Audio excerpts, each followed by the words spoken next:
Трајко Велјановски би можел да одговара за прекршување на собранискиот деловник, но не и за тероризам. Ваква порака на денешниот брифинг со новинарите испрати претседателот на Македонија Стево Пендаровски. Тој вели нему јасно зашто поранешниот собраниски спикер добил 6,5 години затвор. Порача дека сега случајот е во рацете на апелација, која ќе треба да оцени дали има доволна основа за казните.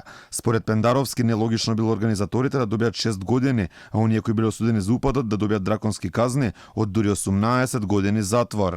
Ако е точно дека главниот аргумент е дека водењето на седницата е спротивно на деловникот, тогаш тоа евентуално би било неделовничко работење, а не организирање на терористички напад. На брифингот Пендаровски се осврни на прославата на 2 август, потенцирајќи дека ги поканил сите лидери на парламентарните партии на заедничка средба за помирување, а досега потврда за присуство добил само од Зоран Заев и Али Ахмети.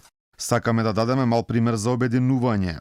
Пендаровски кажа и дека нема да го потпише изборниот законник ако биде изгласан по предлог текстот, кој во моментов е во собранска процедура. Според него најспорен е членот кој предвидува да мора да се соберат 2% од подписите на гласачите во една општина за кандидирање независна листа. Вели нема логика да се потребни 10.000 потписи за кандидирање прв човек на држава, а исто толку да треба и за советници во град Скопје.